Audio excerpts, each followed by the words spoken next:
കഴിഞ്ഞ Swiss mini vlog ദാ ഈ ഒരു ലേക്ക് സുറിക്കിൻ്റെ അവിടെയാണ് നമ്മൾ എൻഡ് ചെയ്തത്. അപ്പോൾ ഇവിടെ നിന്ന് തന്നെ തുടങ്ങാം.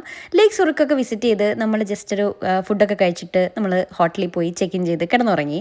നെക്സ്റ്റ് ഡേ മോർണിംഗ് നമ്മൾ ദാ പോയിട്ടുണ്ടായിരുന്നത് ദാ ഈ ഒരു റൈൻഫോൾ കാണാനായിരുന്നു കേട്ടോ. യൂറോപ്പിലെ largest waterfall by വോളിയമാണ് റൈൻഫോൾസ്.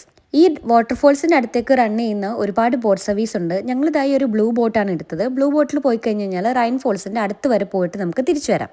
Compared to other boat service ഈ ഒരു ബ്ലൂ ബോട്ട് സർവീസാണ് ഞങ്ങൾക്ക് കുറച്ച് അഫോർഡബിൾ ആയിട്ട് തോന്നിയത്. ഇതായി ഒരു വെള്ളച്ചാട്ടത്തിൻ്റെ അടുത്ത് വരെ എത്തിയപ്പോൾ ഉണ്ടായിരുന്ന ഫീൽ ഒരു സംതിങ് ഡിഫറെൻ്റ് ആയിരുന്നു കേട്ടോ.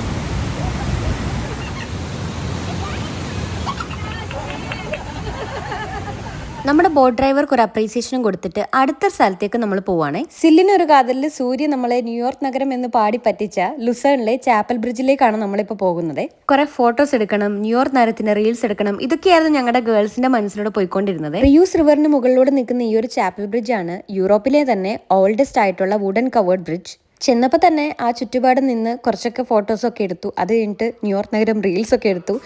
പിന്നെ നമ്മൾ അവിടെ കുറച്ച് നേരം കൂടെ സ്പെൻഡ് ചെയ്തിട്ട് നമ്മൾ ബ്ലീഡിംഗ് ലയൺ മോണുമെൻ്റ് കാണാൻ പോയിട്ടുണ്ടായിരുന്നു ലുസേണിലെ. അത് കഴിഞ്ഞിട്ട് ലുസേൺ ടു ഇന്റർലക്കാൻ സീനിക് ആയിട്ടുള്ള ഒരു ട്രെയിൻ റൈഡ് ഉണ്ട്. അപ്പോൾ അതെടുത്തിട്ട് നമ്മൾ ഇന്റർലക്കാനിലേക്ക് പോവാണ്.